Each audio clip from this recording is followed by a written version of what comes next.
Hello viewers. On Monday, the Rajya Sabha met amid COVID times and the controversial Farmers Bill was introduced. There were a series of bills also. But what transpired in the Rajya Sabha was shame on the temple of Parliament. Instead of discussing these issues on the Farmers Bill, what was done was there was a lot of hangama, there was bedlam, and what happened was just hooliganism. The bills were torn and thrown at the Deputy Speaker, and people climbed on the bench of the Rajya Sabha, bench in front of the Speaker. They tried to wrench the mic, and a lot of things took place, very, very unruly scenes. Now, the Rajya Sabha is known as the House of Elders. And if elders set this as a behavioral pattern, then what happens to the others in the artery street when they protest? And if this is what is the situation in Rajya Sabha, then God save democracy, because there is absolutely no discussion. There is a lot of bedlam, and this later on led to an anguished Speaker, Venkaiah Naidu, to suspend 8 MPs, including Derek O'Brien of the TMC. That act is okay. That act is completely fine. It deserved.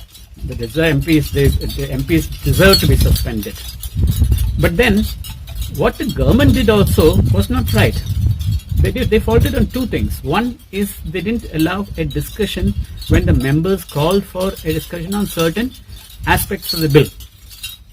Now, traditionally, if any member raises a point to be discussed on any issue, the government is supposed to clarify and a debate is supposed to take place. They didn't discuss that. There is no debate at all. It looked as if the government wanted to ram this bill through the Rajya Sabha because it has a majority in the Lok Sabha. So that was not correct.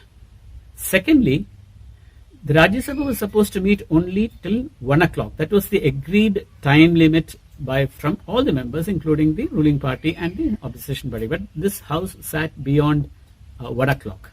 So this was also a complete fault on part of the government. Now, why did the government not allow a discussion on this particular bill or certain clauses of the bill? There is an opposition tactic that you raise controversial issues or you raise any issue on this particular bill and carry on debating, talk for a long time. And you talk for such a long time that the Rajya Sabha's tenure, the Rajya Sabha's session would get over and it had to be adjourned sine die. So then the bill lapses. Then the bill will have to be again brought before the winter session of the Parliament, which probably may not take place in COVID times because there is a move that the next session would be only the budget session. So the government had to push this bill through somehow, and the opposition had to stall this somehow. Both the parties were well within their rights to do it, but the method employed by both the opposition and the government was actually not good, in the sense it didn't behave well for a democracy. A democratic country like this cannot afford to have such type of behavior in the Rajya Sabha. So both the sides had their own faults, and then finally the members sat inside the well of the house and protested indefinitely. The members who were suspended and also the opposition party leaders. Later on, they went outside and they had a human chain around the Parliament. They sat on dharna, and from the government side, the Deputy Speaker also sat in dharna. Later on, Venkaiah Naidu came to the Rajya Sabha and the Speaker, and he was extremely anguished, rightfully so, at the behavior of the elders. This is not the way he said. It pained him, it pained his heart, and it pained democracy. So this is not, and these are all senior members like Derek O'Brien, well educated, well versed in democratic norms, and all these things, they know the rules pretty well. Despite that, they created a bad name for the Rajya Sabha, which was extremely, extremely sad for Indian democracy. Subsequently, after the opposition, boycotted the Parliament, boycotted the Rajya Sabha, and decided not to take part in any of the discussions, the government rammed through almost 15 bills between Tuesday and Wednesday. That is a sort of record because there's no opposition. And these 15 bills were all, some of them were very, very important, pertaining to labor laws. They were very important. So no discussion took place. There was just about a few members from the ruling party who had certain points to make, and then these bills were, passed through by a majority in the Rajya Sabha of the ruling party. When it transpires to how it, in terms of numbers, This is as good as, one bill every 30 minutes. That is how it is passed. Now, this is a sort of a record, but I would say that this is a sort of a dubious record too, because these are all very, very weighty bills. They are very, very important bills that needed discussion probably. So a few amendments too. But since the opposition didn't take part in these discussions, these amendments didn't come through or were not discussed, and the bill that was presented by the government was passed verbatim by the ruling party without the opposition. That is extremely sad for democracy, because this is not the way that bills have to be passed.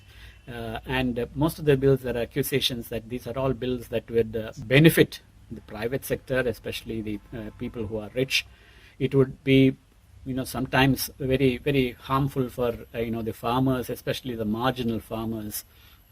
I agree, certain people in Punjab, Haryana, Madhya Pradesh, they are in favor of the bill because they have huge production centers, and the big players like Reliance, Big Basket and others buy them directly. But then when you come to small farmers, say for example in Karnataka or in Andhra Pradesh or in Telangana, in Kerala, in Tamil Nadu, these are all states that would be deeply affected by this particular bill, which is not discussed. The Prime Minister says this is a very progressive bill, but the nation needs to know how progressive it is, and for that you need an opposition. And the opposition also has to realize that stalling it, come what may, by physical force is not the way a democracy works. So both sides, there were faults.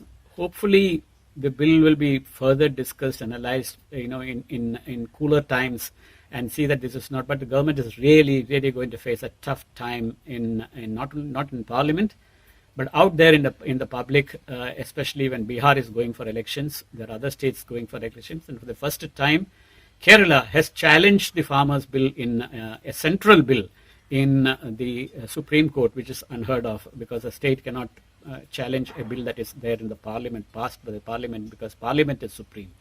So all this would take place over a period of time, and let's see how this fans out.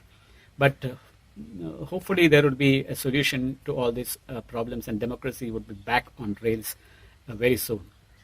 Thank you very much.